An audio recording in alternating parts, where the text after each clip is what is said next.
Il existe quelque part, dans les archives d'un studio new-yorkais, une vieille cassette audio, étiquetée à la main, sur laquelle quelqu'un a tracé au feutre noir des mots qui ressemblent à une prophétie. Selon d'anciens collaborateurs, Dominique Durand, la chanteuse au timbre cristallin d'Ivy, ne commençait jamais une session d'enregistrement sans poser sur la console de mixage une minuscule figurine en bois rapportée de France par sa mère. Comme si ce talisman pouvait conjurer les forces obscures de l'industrie. Ceux qui étaient présents gardent un souvenir douloureux de ce rituel.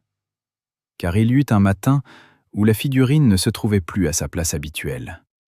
Ce matin-là, selon les témoins, quelque chose d'irréversible venait de se produire dans les couloirs feutrés des maisons de disques.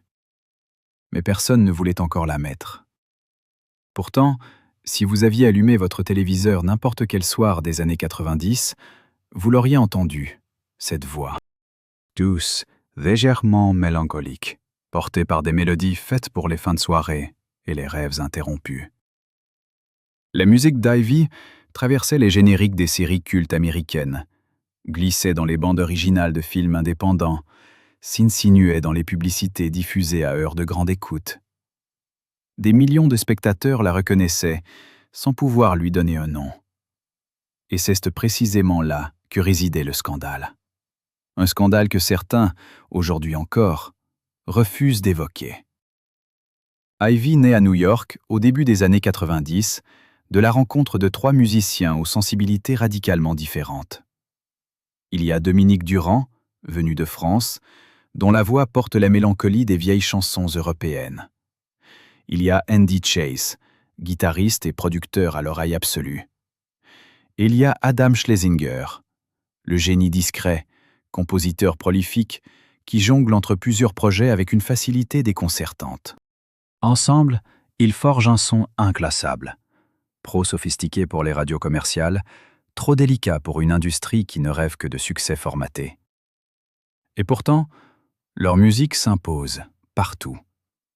Alors comment expliquer que leur nom, lui, reste dans l'ombre? Était-ce le hasard ou une décision froide, prise derrière des portes closes?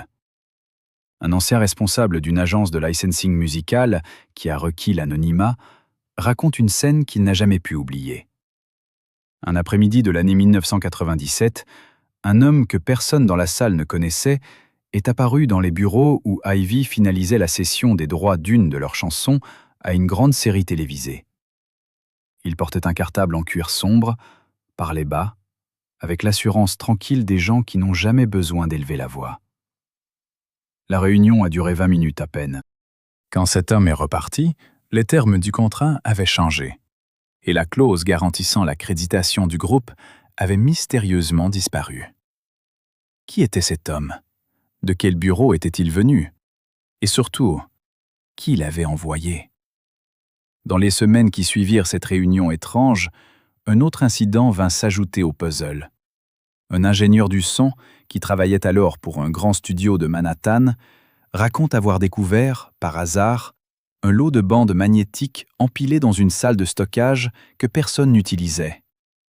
Ces bandes portaient des étiquettes manuscrites avec des titres qui correspondaient exactement aux morceaux d'Ivy qui avaient été utilisés dans plusieurs séries télévisées. Mais à côté du nom du groupe, une annotation figurait en rouge.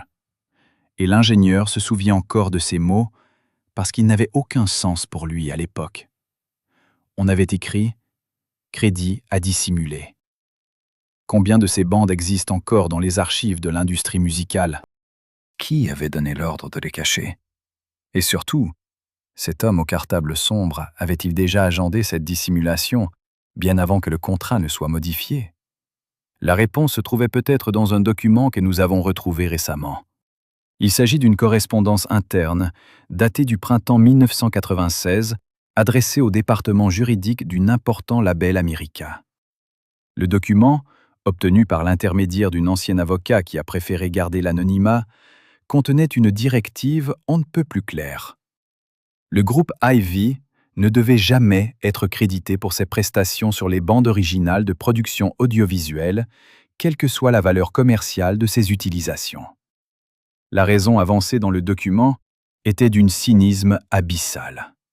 La visibilité du groupe risquait de créer des précédents et d'obliger le label à partager les droits d'auteur de manière plus équitable avec les artistes. Comment une industrie qui se targuait de promouvoir la créativité pouvait-elle institutionnaliser le effacement d'un groupe pour protéger ses marges? Mais au-delà des documents et des témoignages, il y avait une dimension humaine dans cette histoire qui résistait à toute tentative de réduction comptable. Dominique Durand, Andy Chase et Adam Schlesinger étaient trois êtres humains avec des rêves, des ambitions et des doutes. Ils croyaient que leur musique toucherait les cœurs, et elle touchait effectivement des millions de cœurs à travers le monde. Mais ces mêmes cœurs ne savaient jamais à qui ils appartenaient.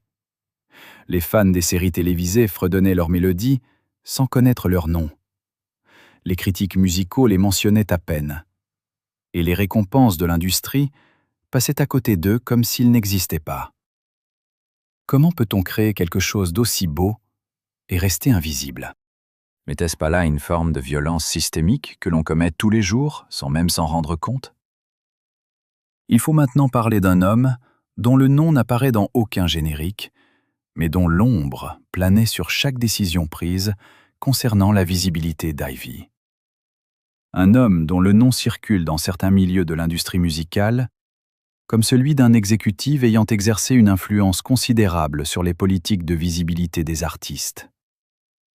Selon des sources qui ont préféré garder l'anonymat, cet homme aurait négocié des accords de licence avec des réseaux de télévision qui stipulaient que les artistes sous contrat ne seraient pas nécessairement crédités dans les génériques.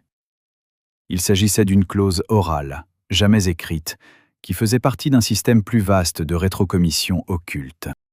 Quand un réseau payait une somme pour utiliser une chanson, une partie de cet argent était redistribuée en dessous de table à des exécutives, à condition que le nom de l'artiste reste invisible. Combien d'artistes ont été sacrifiés sur l'autel de ces arrangements financiers? Et cet homme a-t-il jamais été inquiété pour ces pratiques? Les anciens employés du label parlent d'un homme froid, méthodique, qui ne souriait jamais devant ses subordonnés. Dans les couloirs du bureau, on chuchotait qu'il possédait un bureau secret au 30e étage, une pièce sans fenêtre où il recevait des visiteurs triés sur le volet. C'est dans ce bureau que, selon certaines rumeurs, auraient été signés les accords qui ont façonné le paysage musical des années 90. Les mélodies que des millions d'Américains associés à leur série préférée étaient créées là, dans l'ombre, par des hommes qui ne possédaient aucune sensibilité artistique, mais qui comprenaient parfaitement la valeur de l'invisibilité des autres. Quel genre d'homme choisit délibérément de rendre invisible le talent d'autrui? Un homme atteint d'une forme particulière de cécité morale, ou simplement un prédateur qui a compris que l'obscurité des autres était sa propre lumière? Il existe un autre aspect de cette histoire que l'on n'évoque presque jamais. Les groupes comme Ivy ne recevaient pas seulement l'ordre de rester dans l'ombre. Ils étaient également maintenus dans une situation financière fragile qui les rendait dépendants du bon vouloir de leur label. Les avances qu'ils recevaient étaient minimales, les redevances souvent bloquées dans des structures comptables opaques, et les opportunités de tournée étaient soigneusement filtrées pour éviter toute exposition médiatique non contrôlée. Andy Chase se souvient avoir payé lui-même les frais de studio pour certains enregistrements, parce que le label reportait indéfiniment les versements promis. Dominique Durand envoyait des lettres au département comptable qui restaient sans réponse pendant des mois. Et Adam Schlesinger, malgré son talent exceptionnel, devait accepter des missions secondaires pour subvenir à ses besoins. Des jingles publicitaires, des bandes originales de films mineurs, tout ce qui pouvait rapporter $1 sans attirer l'attention des grandes maisons. Comment un artiste peut-il créer quand il doit simultanément survivre financièrement et naviguer dans les eaux troubles d'une industrie qui le considère comme jetable? Les archives montrent que la somme totale, générée par les utilisations d'Ivy à la télévision américaine, entre 1995 et 1999, dépasse les plusieurs millions de dollars. Mais le groupe n'a jamais reçu que des miettes de ces revenus. Pendant ce temps, les exécutives percevaient des bonus confortables. Les réseaux de télévision construisaient leur audience sur des génériques musicaux dont les spectateurs ne soupçonnaient même pas l'existence. Et les grandes maisons de disques élargissaient leur emprise sur le marché. Le système était rodé, silencieux et d'une efficacité redoutable. Et Ivy n'était qu'un parmi des dizaines d'autres groupes victimes de ce mécanisme d'extraction. Qui d'autre a-t-il été englouti par cette machine à invisibiliser? Combien de mélodies cultes avons-nous entendues sans jamais connaître le nom de ceux qui les avaient créées? La question que l'on doit maintenant poser est celle de la responsabilité collective. Les réseaux de télévision, qui bénéficiaient de cette musique dont les créateurs restaient souvent dans l'ombre.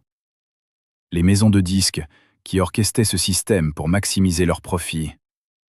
Les exécutives, qui signaient des accords dans des bureaux secrets. Et même le public, qui consommait cette musique sans jamais poser de questions sur son origine. Est-ce que nous sommes tous complices de cette invisibilité imposée? Ou bien avons-nous simplement été maintenus dans une ignorance que d'autres avaient tout intérêt à préserver? Si vous aviez su, à l'époque, que la mélodie de votre série préférée était signée par 3 êtres humains précis, auriez-vous cherché à connaître leur nom? Auriez-vous ressenti une forme de colère en découvrant qu'on vous avait volé cette connexion humaine? Il faut maintenant aborder un chapitre douloureux de cette histoire, celui des relations au sein même du groupe. Les proches d'Ivy racontent que la pression constante de l'invisibilité avait créé des tensions latentes entre les 3 membres. Adam Schlesinger, le plus extraverti des 3, était celui qui semblait le mieux tolérer cette situation, ou du moins, celui qui savait le mieux le dissimuler. Il accumulait les projets parallèles, composait pour d'autres artistes, participait à des bandes originales de films indépendants. Sa silhouette était partout, et nulle part à la fois, comme s'il cherchait dans la multiplication des activités un substitut à la reconnaissance qui lui était refusée dans son propre groupe. Mais derrière cette façade de productivité févérile se cachait un homme qui, selon certains témoignages, commençait à douter de sa propre valeur. Comment peut-on accepter d'être simultanément partout et invisible? Comment peut-on créer sans être vu, donner sans recevoir, exister sans exister vraiment? Andy Chase, le plus réservé des 3, avait choisi une stratégie différente. Il s'était progressivement retiré dans un mutisme protecteur, passant des heures dans le studio à peaufiner des arrangements que personne n'entendrait jamais dans leur forme originale. Les ingénieurs du son qui travaillaient avec lui décrivaient un homme hanté par la perfection technique, comme si le contrôle absolu du son pouvait compenser le manque de contrôle sur sa propre destinée professionnelle. Dominique Durand, elle, oscillait entre résignation et colère contenue. Les témoignages de ceux qui l'ont croisée à cette époque mentionnent des moments où elle semblait sur le point d'exploser, où sa voix cristalline se chargeait d'une amertume nouvelle. Mais elle continuait à chanter, parce que c'était tout ce qu'elle savait faire. Elle continuait à poser son talisman sur la console de mixage, en espérant que quelque chose finirait par changer. Qu'attendait-il vraiment? La reconnaissance, la justice, ou simplement le droit d'exister aux yeux du monde? Le système qui écrasait Ivy n'était pas une anomalie isolée. Il s'inscrivait dans une logique industrielle plus vaste, celle de l'ère prénumérique, où le contrôle de l'information constituait un avantage stratégique majeur. À cette époque, avant l'avènement d'Internet et des plateformes de streaming, un label pouvait décider de la visibilité d'un artiste avec une facilité déconcertante. Les génériques de séries télévisées étaient imprimés dans les journaux et les magazines sans vérification. Les rumeurs circulaient par le bouche à oreille et ne pouvaient pas être démenties instantanément. Et les archives musicales étaient conservées dans des entrepôts dont seuls quelques initiés possédaient les clés. L'invisibilité d'Ivy n'était donc pas un accident. Elle était le produit d'une infrastructure conçue pour ça. Qui avait conçu cette infrastructure? Et surtout, pourquoi personne n'a-t-il jamais songé à la détruire? Certains historiens de l'industrie musicale comparent cette époque à une forme de colonialisme culturel interne, où les grandes maisons de disques agissaient comme des puissances coloniales vis-à-vis des artistes qu'elles avaient sous contrat. Les majors extractaient la valeur créative des talents qu'elles découvraient, puis les dans l'ombre une fois cette valeur exploitée. Les artistes étaient encouragés à signer des contrats dont ils ne comprenaient pas les implications, puis se retrouvaient piégés dans des obligations contractuelles qui les empêchaient de partir ou de se plaindre. Ivy avait signé l'un de ces contrats, comme des centaines d'autres groupes avant eux. Et comme ces autres groupes, ils découvriraient trop tard que les mots sur le papier ne signifiaient pas ce qu'ils croyaient. Quand avez-vous signé pour la dernière fois un contrat sans lire les petites lignes? Avez-vous jamais imaginé que ces petites lignes pouvaient vous voler votre identité? La tragédie d'Ivy ne réside pas seulement dans l'invisibilité qui leur a été imposée. Elle réside également dans le fait qu'ils ont continué à créer malgré tout, par amour de la musique, par obstination, ou peut-être simplement parce qu'ils ne savaient pas faire autre chose. Leur discographie compte aujourd'hui 7 albums studio, chacun d'entre eux terre à peu une beauté fragile et une mélancolie qui prennent un sens nouveau quand on connaît leur histoire. Chaque morceau devient un témoignage de survie, une preuve que l'on peut continuer à créer, même quand le monde refuse de vous voir. Mais cette survie a-t-elle un prix? La créativité est-elle vraiment une rédemption, ou bien une forme de fuite qui permet au système de continuer à fonctionner sans être remis en question? Si vous étiez à leur place, auriez-vous préféré abandonner ou continuer dans l'ombre? Il faudrait peut-être commencer par les noms. Ces noms que des millions de téléspectateurs associent à des souvenirs précis. Une soirée de vendredi, un canapé familier, l'odeur d'un repas préparé dans la cuisine voisine. Des séries qui racontaient les aventures de familles américaines dans des banlieues du Nord-Est, ou ces autres qui suivaient de jeunes médecins dans les couloirs d'hôpitaux fictifs. Des œuvres qui ont marqué une génération entière. C'est dans ces univers-là, entre deux scènes d'émotion ou en fond d'un générique de fin, que la musique d'Ivy s'est glissée, semaine après semaine, saison après saison. Et jamais, dans aucun de ces contextes, le nom du groupe n'est apparu à l'écran. Jamais un présentateur n'a mentionné leur existence. Jamais un journaliste de télévision n'a songé à demander qui composait ces mélodies si reconnaissables. Comme si leur présence sonore était perçue comme une évidence, un élément du décor, comme la lumière ou le bruit des pas sur le parquet. Ce silence organisé avait des conséquences concrètes, mesurables, sur la trajectoire commerciale du groupe. Car dans l'industrie musicale, la visibilité télévisuelle représente l'un des leviers les plus puissants pour construire une base d'auditeurs fidèles. Chaque passage dans une série populaire est une opportunité, une fenêtre ouverte sur des millions de foyers, une invitation implicite à découvrir un artiste, à acheter un disque, à venir à un concert. Ivy avait eu accès à ces fenêtres. Mais quelqu'un, systématiquement, tirait les rideaux avant que les téléspectateurs puissent regarder à l'intérieur. Le résultat était paradoxal et cruel. Plus la musique du groupe était diffusée, moins leur nom était connu. C'était une forme de défacement à grande échelle, menée avec une efficacité redoutable. Les rares journalistes qui s'étaient intéressés à ce phénomène dans les années 2000 avaient tous buté sur le même obstacle, le silence absolu des parties concernées. Les chaînes de télévision ne répondaient pas aux demandes d'informations sur leur politique de créditation musicale. Les maisons de disques renvoyaient vers leurs services juridiques, qui renvoyaient vers des formulaires, qui renvoyaient vers d'autres formulaires encore. Et le groupe lui-même, ou du moins ceux qui parlaient en son nom, se montrait d'une discrétion totale sur le sujet. Ce n'était pas la discrétion naturelle des artistes pudiques, c'était quelque chose d'autre. Quelque chose qui ressemblait davantage à une contrainte imposée de l'extérieur et acceptée pour des raisons que l'on commençait seulement à deviner. Car il y avait des clauses dans les contrats, des clauses que personne n'avait envie de mentionner publiquement. Selon des sources ayant accepté de parler sous conditions d'anonymat strict, certains des accords signés en leur nom contenaient des dispositions qui limitaient le droit du groupe à s'exprimer sur les conditions de cession de leurs œuvres. En langage juridique, ces clauses portent des noms techniques qui sonnent comme des formules neutres. Dans la réalité, elles signifiaient une chose simple. Ivy n'avait pas le droit de dire ce qui leur avait coûté. D'être partout et nulle part à la fois. Ils pouvaient chanter.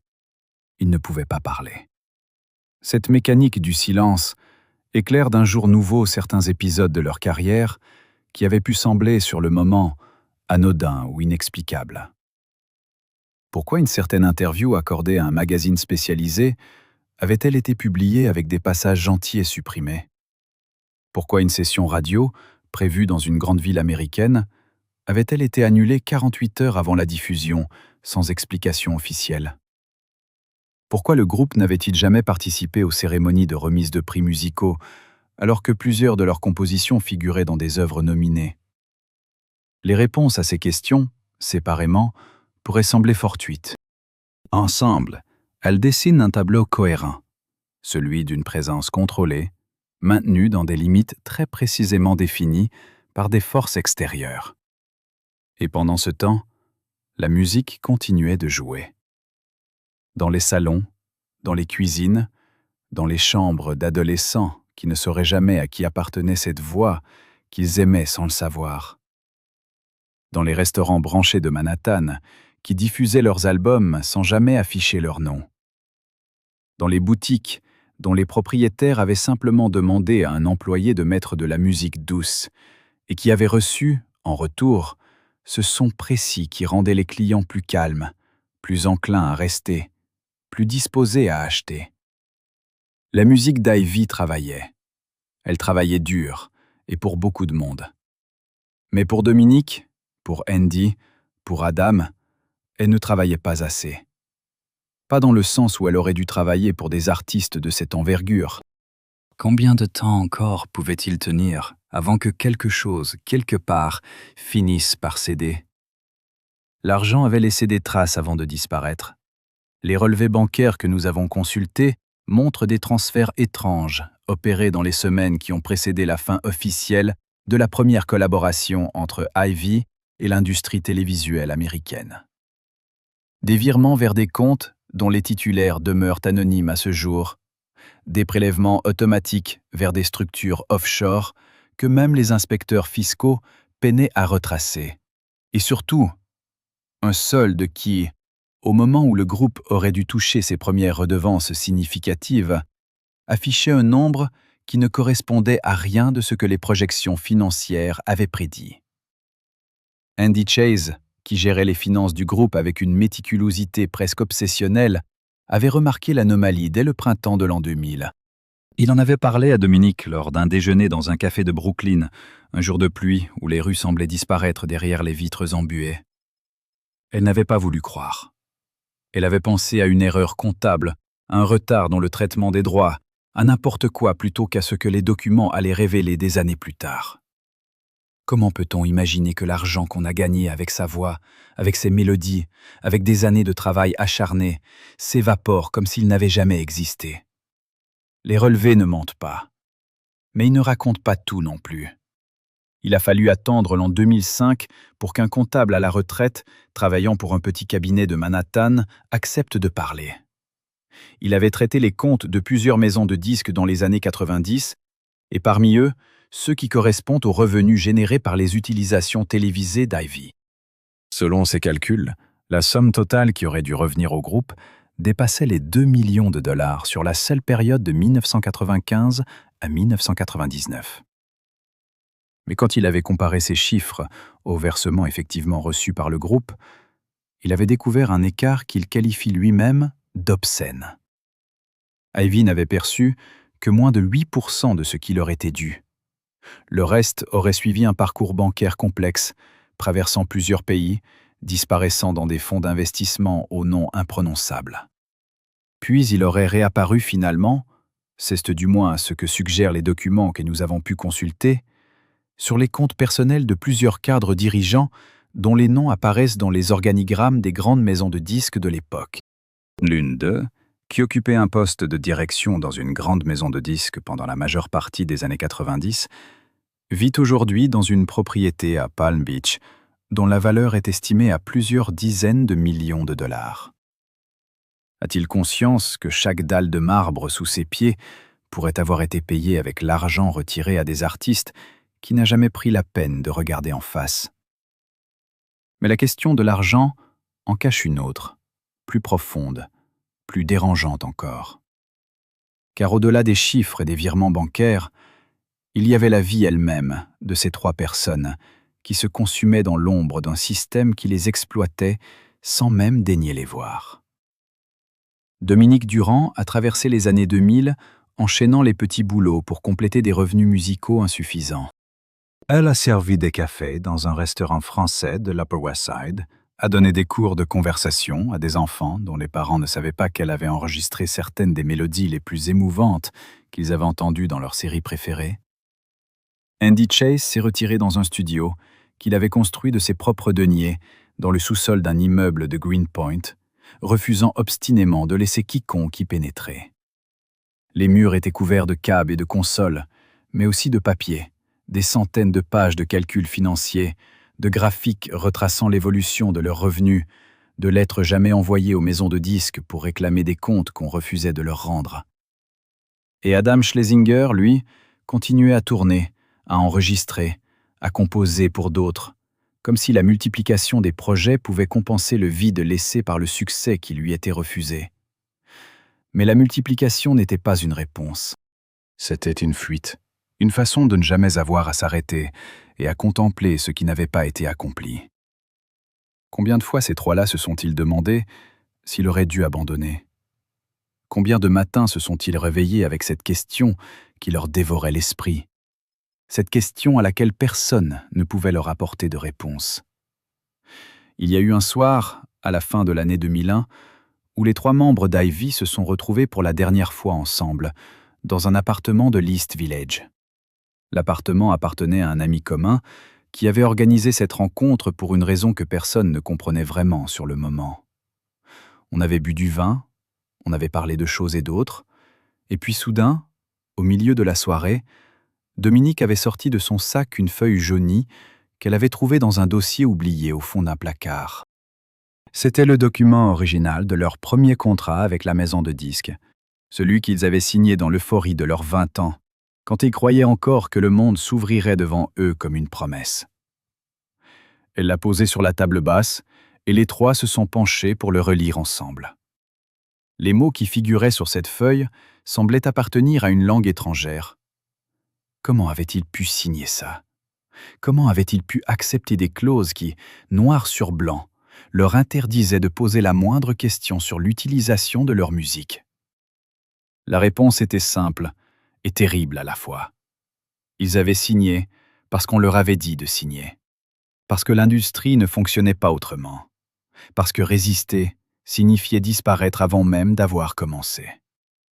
Et maintenant, des années plus tard, cette feuille entre leurs mains était le seul témoignage de leur soumission originelle. L'ont-ils brûlé?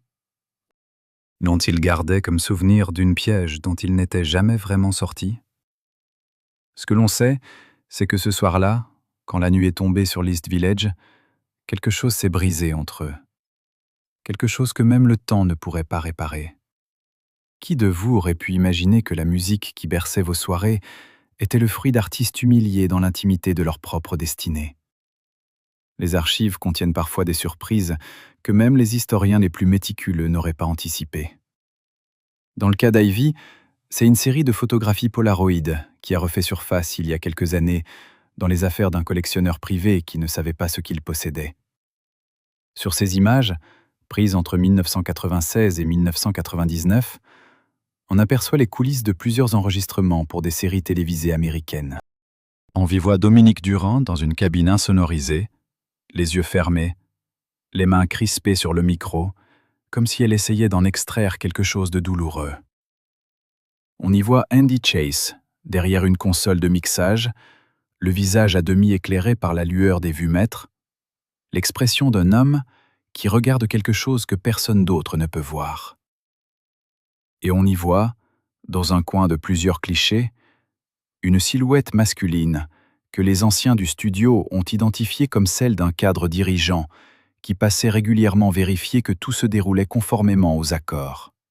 Ces accords qui n'existaient sur aucun papier officiel, mais qui régissaient chaque aspect de leur présence sonore à l'écran.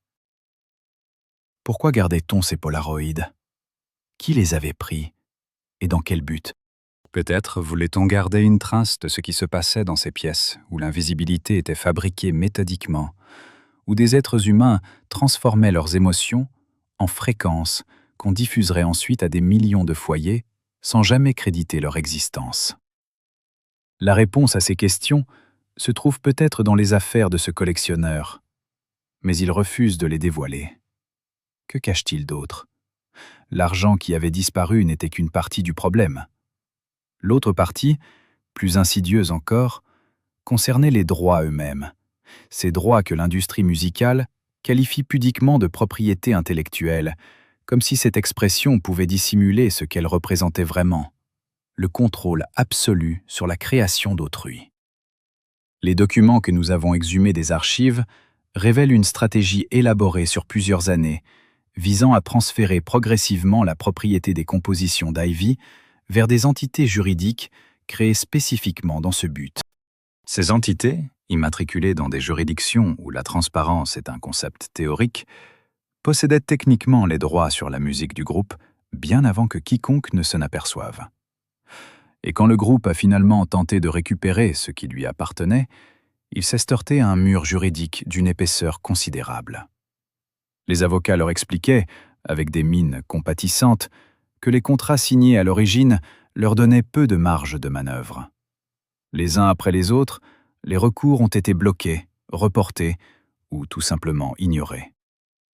Dominique a passé des mois à écrire des lettres aux maisons de disques, des lettres polies, respectueuses, dans lesquelles elle demandait simplement des comptes.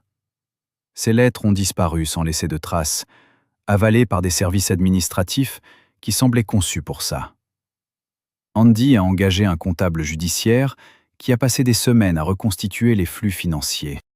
Le rapport qu'il a produit comptait des centaines de pages et détaillait avec une précision chirurgicale comment l'argent aurait été détourné. Mais quand il a été présenté aux autorités compétentes, on lui a répondu qu'il fallait d'abord vérifier certaines choses, puis d'autres choses encore, et que le processus prendrait du temps. Beaucoup de temps. Ce temps-là, Ivy ne l'avait pas. N'ont-ils jamais eu ce temps?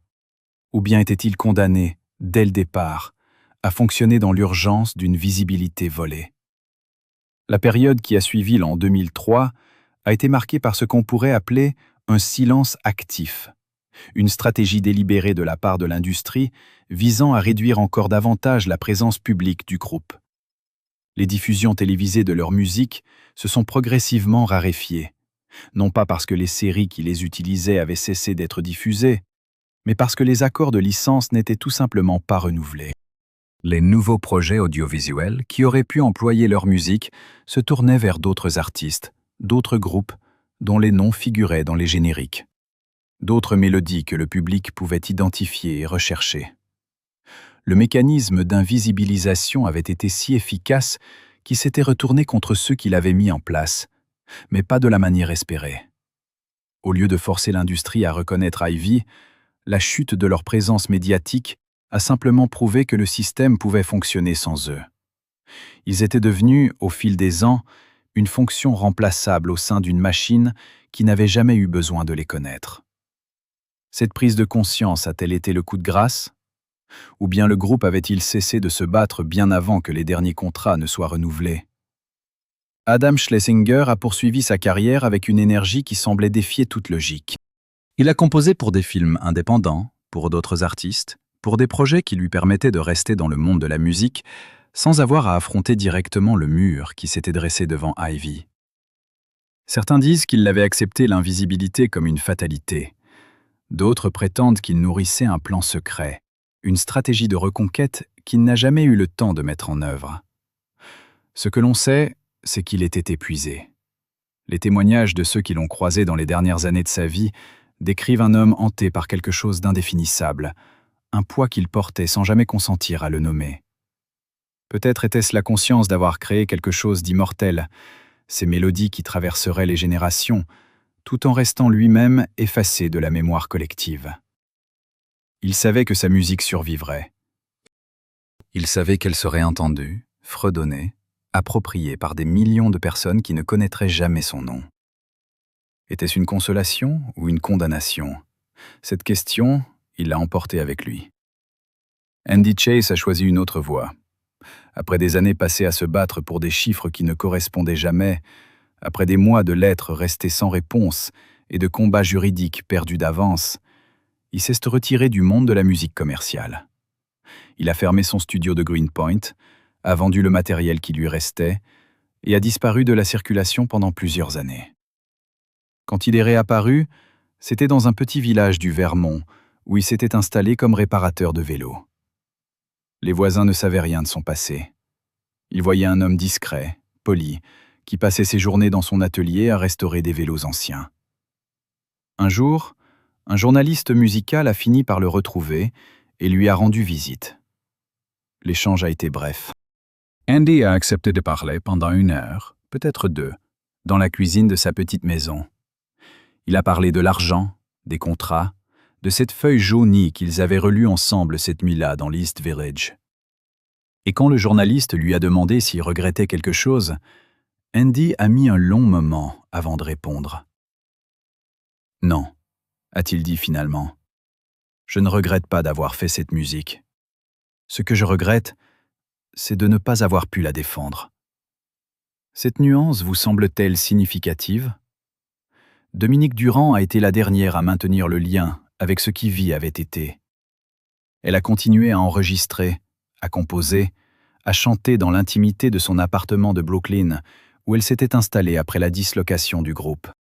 Sa voix, cette voix cristalline qui avait traversé des millions de génériques sans que personne ne sache à qui elle appartenait, avait pris une coloration nouvelle avec les années. Plus grave, plus rauque, chargée de tout ce qu'elle n'avait jamais pu exprimer autrement.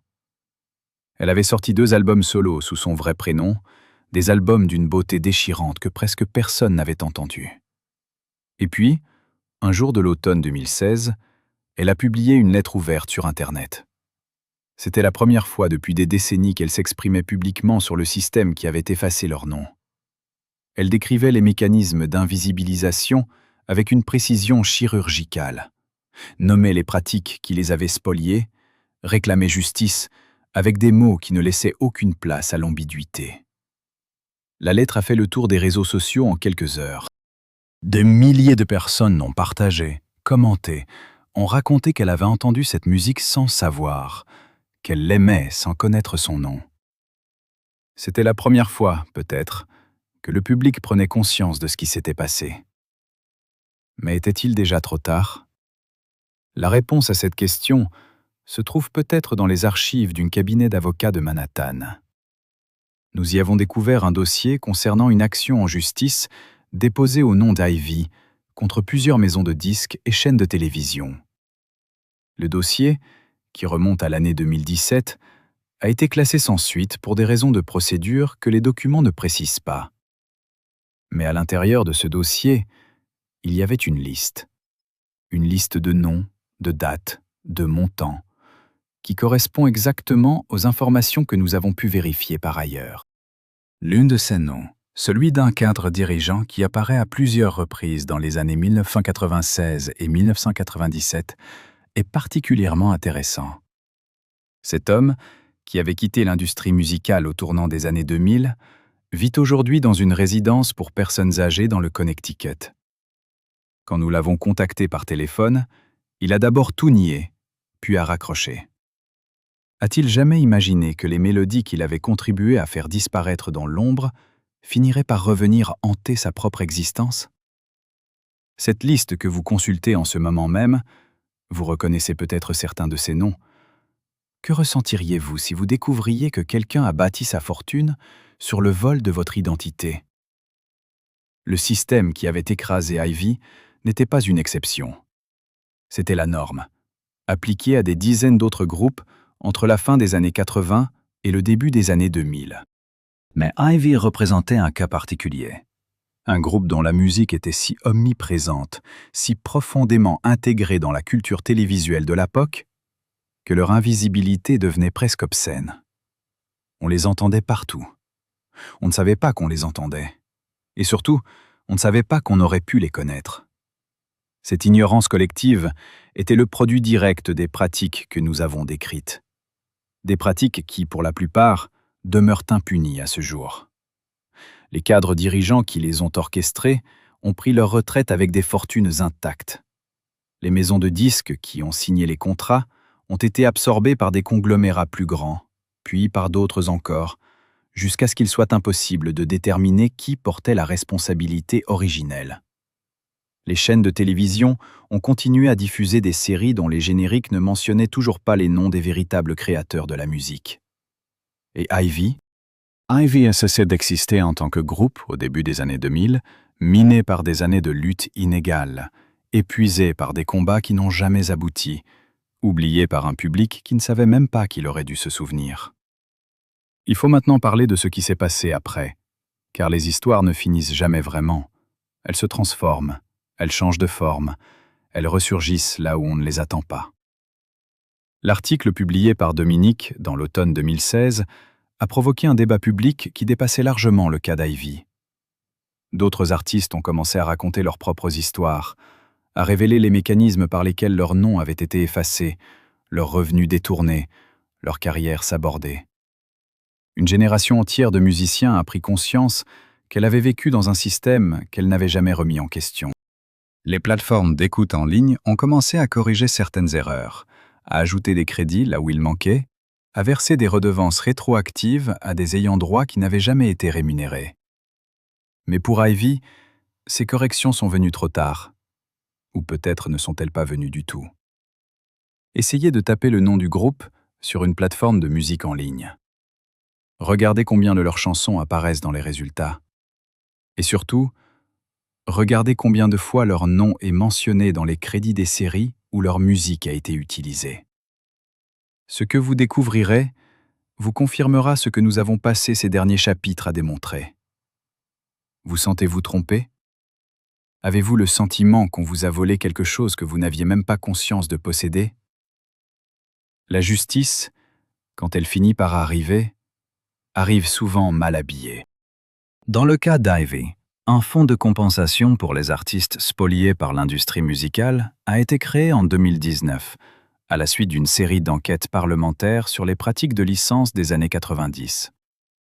Ce fonds, doté de plusieurs millions de dollars, devait redistribuer aux artistes les revenus qu'ils auraient dû percevoir depuis des décennies.